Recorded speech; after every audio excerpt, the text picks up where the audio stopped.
Hi, Neeraj. Hi, Rohan. Thank you so much for chatting with me. And thank you again for giving me the opportunity to witness your beautiful film. I had such a visceral response to it. Yeah, so I'm Rohan Kanawade, writer and director of Sabar Bonda, which means Cactus Pears in English. It's my debut feature film, which premiered at Sundance and finally won a grand jury prize for us, for India, for Indian queer community or the community all around the globe. And I live in Mumbai. Um, so yeah, that's about me. Hi, my name is Neeraj Churi. I primarily produce LGBT films, feature films, short films. We run a small, would give out grants to prop up LGBT filmmakers, especially in South Asia, India. And I'm delighted to be a producer on Rohan's project, and I'm delighted to be part of this interview as well. So I just want to start off, firstly, by asking a broad question around what inspired you to make this film. So yeah, I mean, as you know, it's based on my experience of grieving my father, and so before this visit, which happened in 2016, for almost for a decade, I was avoiding going to the village, even avoiding meeting my relatives, or even talking to them on phone, because sometimes I mean, they used to always talk to my father on phone, and I would never take that call. So it was like that. And it's also because they were always talking about my marriage, and some of my cousin were already married when they were 21. So when my father passed away, I was 30, and my mother decided we should go there so that everyone can join the 10th day ritual and they can also come to meet us. So I had no escape that time, and I was out to my family in 2013. And the other thing was, I knew about my sexuality since my childhood, so there was for me there was no problem accepting myself or nothing. I was not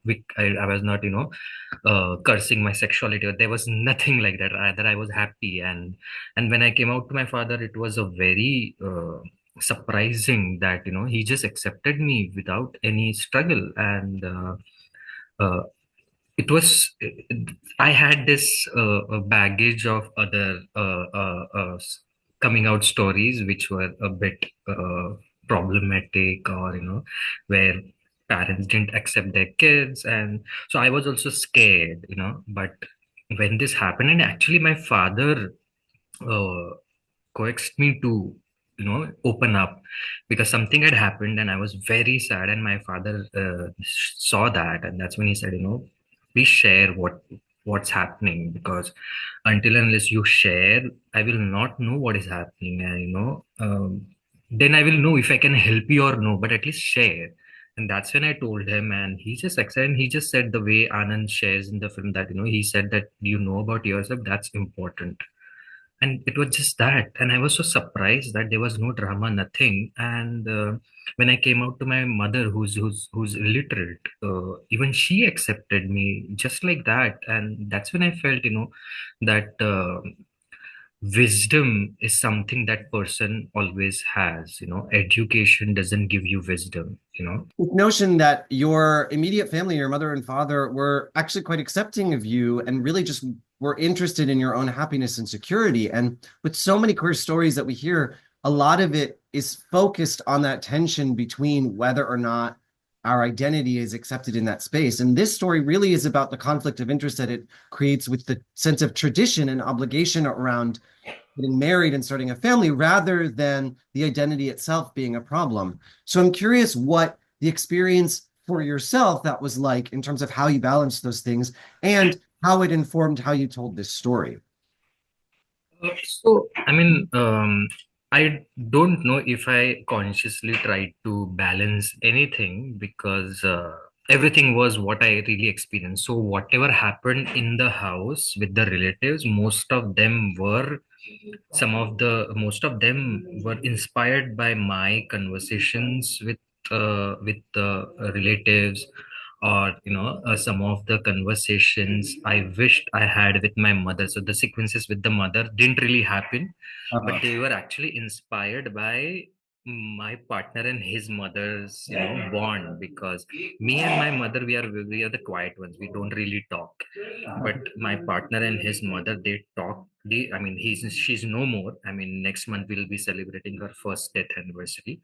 But when she was alive, and I mean, I was constantly seeing them talking to each other, and he would just keep his head in her lap and stuff like that. So that I borrowed from his life, because I think that film allows allowed at least me to imagine or create some moment that I could not experience in my life. Ahmad, if I may add, Yes, please. is that when you are existing in places like this where traditions are still quite rife in villages and so on, you cannot have one without the other. And the story, the balance, or as you call it, is just the matter of, it's just the way we coexist, or the homeostasis one arrives at, putting oneself, keeping your own needs to yourselves, and at the same time balancing the needs of the community at large. So I thought the screenplay did a beautiful job of portraying it delicately, and that's why I think the story works. And I think one of the other important thing that uh, all of this had to be part of the film was we were also trying to create a queer film which feels Indian and not influenced by Western ideas of queer films. And that was very important, because to be I mean, I have had this discussions with some of the people in my life, in like in early times, when I had just started working as a designer and all, and when I had come out to some of my friends and people, and they used to actually debate with me that "Oh, this is not Indian, this is Western, and this and that." And I used to tell them, what, I know some people in the villages, they never saw any queer film, they don't even know any about pride, they don't know these words. How do they feel? How do they have these feelings? Do you have any answer to that?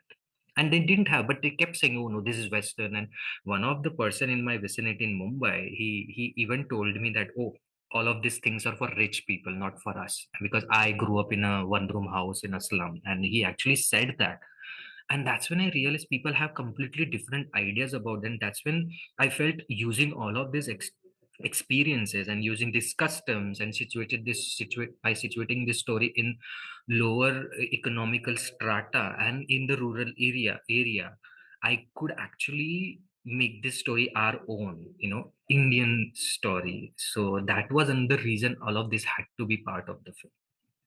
Yeah, what I really loved was that it really was a story for an audience that doesn't get to see that kind of story, despite the fact that they experience it. And yet it was still so accessible to viewers like myself who are not familiar with that culture, but still have a lot of parallel in their own life and can access it in a really specific way. I also really loved that it wasn't necessarily a criticism of either the culture or the identity, but simply an observation of a person's experience in that culture and how they navigate it and what it might teach us as viewers, which I really, really appreciated.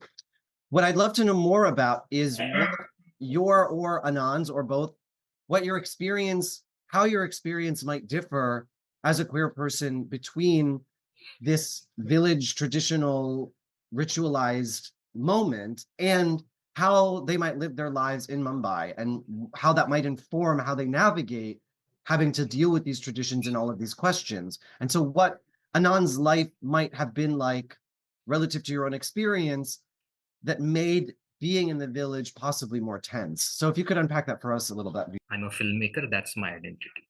Sexuality is just a part of my life, and that is none of our business. I'm not seeking anyone's acceptance for that. It was important for me to share that with my own parents.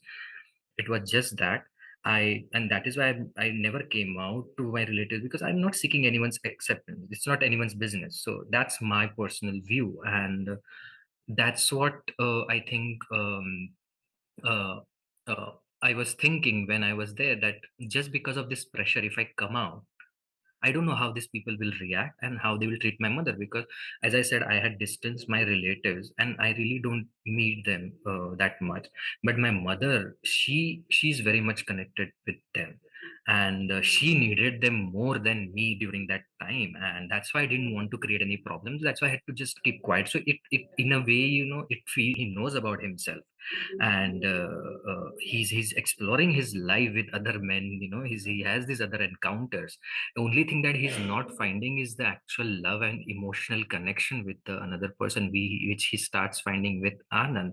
And that's what I saw in the villages when I was talking to some of these guys, that many of the guys know about themselves. I mean, they're not at all sad, or they're not even questioning about questioning their sexuality. And I this is what I was saying, these are the things which are happening in real life, and this is the things we are not seeing on the screen. We are just only seeing one side of the story, and that is painting a different version, a different scenario for many audiences, and they think, oh, queer life is only like this.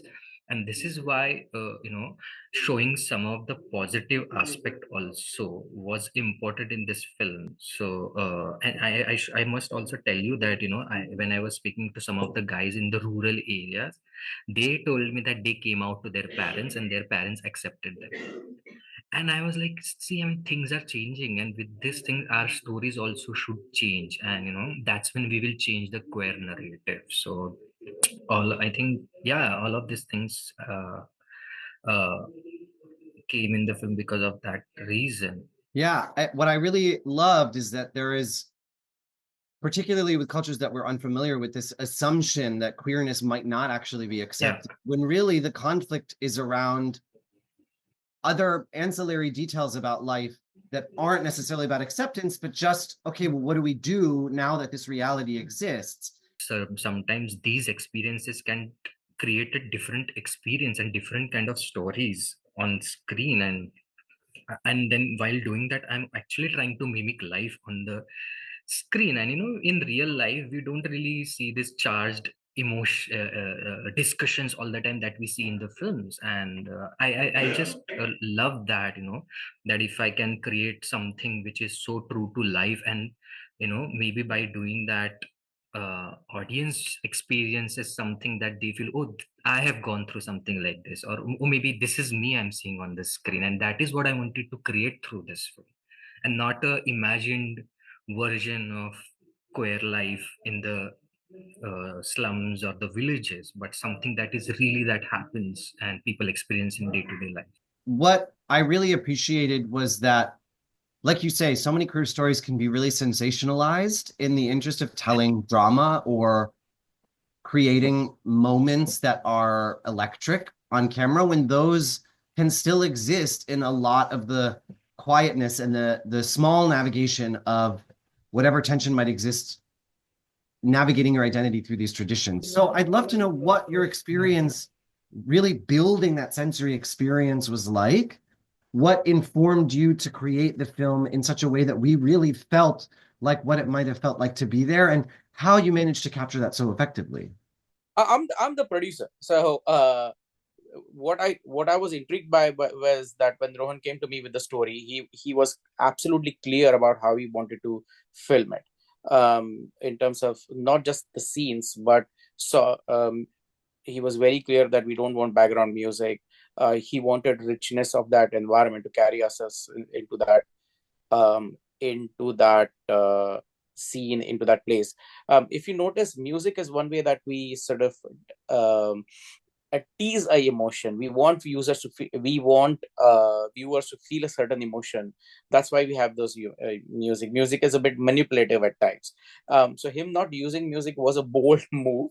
But at the same time, I knew, having experienced the richness of that soundscape where the film is done, having visited those areas many, many times, I knew how rich and beautiful the soundscape was, and to create that in an Atmos setup would add a depth, to it. So it was a big risk, but we decided to go with it, and I think it has played off, because if you notice, what the film does is just immerses you to a situation.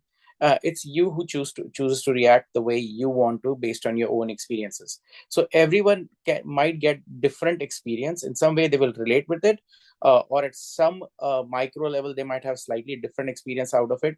But that's the beauty of it. We are not putting a music. We're not manipulating people into getting a certain kind of experience from certain scenes. And that is what I liked about it. Obviously, in from a production point of view, it does make things easier because we don't have to worry about background music. But at the same time, we had to approach studios in India which had the capability of building that soundscape, the Atmos soundscape, and so on.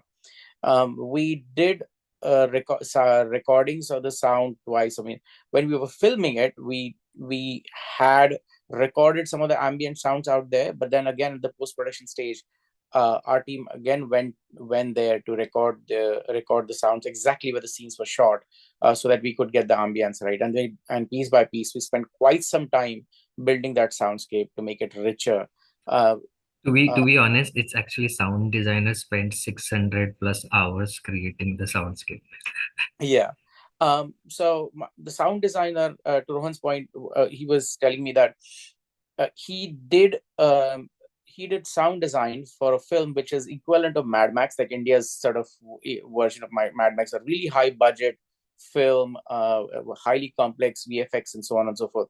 He tells me that he has spent more hours working on our film than the ultra high budget VFX laden film. So it was eh, people, when they found that they had this idea, when they had this freedom to create this soundscapes and so on, people just came along, and the rich version is what you see. I would, I mean, if you watch the film, if you hear the film on your laptop, iPad, versus when you see it in a theater, the experience is completely different. So the next time we play in New York or theater near you, I would encourage you to watch, give it a see again. Yeah, I would really love to. And I found the absence of music to be utterly arresting. It heightens the level of intimacy of a lot of these moments, particularly because the scenes themselves are shot with such length and such duration, and you really give the actors time to explore what they're going through in the moment without cutting away or using a bunch of different frames to steer the audience in a specific direction. You really sat in that sensory experience, which, like I said, just heightened the levels of intimacy really tremendously. And I really, really appreciated that. One quick thing I want to add is that in a time and space, a place like today, when attention spans are shrinking and we have TikToks and Instagrams and things that keep changing every 10 seconds, for us to hold a scene, we have scenes which are 5-6 minutes long. To hold attention through that, only through sound design and creating interesting dialogues, is not a small feat, and Rohan did it. No, it was also that because that decision happened before I started writing the script, and that is the reason one had to also create it from its inception. That knowing that okay, there is not going to be background music, so how do I write it? You can't do this, you can't make this decision after shooting the film and doing okay, now I want to put music, so that you can't do it. So it was written like that. So most of the soundscape was also written into the script, so that people who are reading it get that experience even while reading it, understand how it's going to be, at least some idea. Of course not all of it, because as Neeraj said, that most of the sound that we went to the location and recorded, and because of that it gives a feeling of life unfolding on the screen, because we were actually recording life in the village when we were recording the sounds, and that actually added to that realism. And the actors themselves did such a wonderful job of really living in a lot of that space and that soundscape. I was really struck by how much patience they were giving themselves to explore what they were going through as the story unfolded. I thought it was just absolutely elegant and a really, really great encapsulation of what these people's experience actually must have been like. The last thing I want to ask is simply to highlight a moment in the film that you really, really loved. It can be something broad or something really specific, something unusual or something emotional. What is a moment for each of you that really struck you or that you were really proud of? I don't know, I never thought about this, that something specific that I want to. I think the whole film. I don't know. I mean, let me think about it. Meanwhile, Neeraj Yeah. can answer I'll if he share with has you answer what, for this question. and I'll share before Neeraj, just to give you a sense of what I mean. One of my absolute favorite moments in the movie, because it echoed a lot of the kinds of conversations that I have with my mother, was when Anand was lying his head in her lap and she says, "I'm really glad you took the time to talk to me." Then immediately after, she criticizes his hair and the coloration or the texture of it. I can't quite remember, but that was such an authentic moment. It's something that I have been through, and how I often forget about my mother's experience of our relationship and how much she craves it, and sometimes how much I resent how pursuant she is of trying to make that relationship happen because of all of the baggage that I have about my family. Hmm. But her experience still matters. And this was a really tender moment between the two of them that really, really struck me. Neeraj, what are some of your That favorites? is precisely the moment which I love about the film, when she says, I'm loving the fact that we are having this discussion, because they have never had the chance to connect. He has been really close to his father. His mom has always been there. She's much more knowledgeable than he imagines her to be. And then here she's trying to uh, build that bridge. Now that the father is no more, they have to recalibrate the relationship, and we see that happening in a very delicate tender way. And if you notice that the broader scene, which lasts about 6 to 7 minutes, she's talking about anything and everything under the sun. It's not necessarily coherent. She goes from things to one thing to another thing, but at this time she's really trying to kind of build a bridge, and she's using anything and everything to kind of bring them together. And then when he places the head on her lap, it just melts you away. It's such a beautiful moment. Rohan, did you No, have but I additional? can. I think I should. I don't know if it makes sense or no, but when the sequence where Anand goes to meet his maternal grandfather, and then he tells the story of how his parents got married. It's actually the story of my parents, how they got Oh, married. And when I had heard that, I was a kid when someone told me that story, and I was like, oh my god, that is such an interesting story. And since then I've been thinking about it, that some and it also talks, it also shares that also that tells you about the person, that uh, this person was always like that, like I mean my father, because when he went to see the girl, and when he realized the girl he actually liked is the younger girl, and there's another girl, sister who's not educated, and if I do this, this will happen with this girl, that people might not marry her, and it's not a good thing to do. And he just changed his decision. So it shows that how understanding he was, and his wisdom, and he was always like that. And that is when I think about my father, that oh, how come he accepted me without any conflict, and immediately it's because he was always like that. And that's when I wanted to use that story in the film. yeah, I completely agree. That moment was so sweet, and I'm so glad it's connected to something so real for you. Neeraj, Rohan, thank you so much for chatting with me. Julian, thank you for giving me an opportunity to see this movie. I hope it gets larger distribution. It's absolutely beautiful, and I think so many people can relate to what happens in it. And it just gives us exposure to uh, culture and queerness within that culture that we don't really ever get to witness. And it was really such a privilege. Thank you for your time.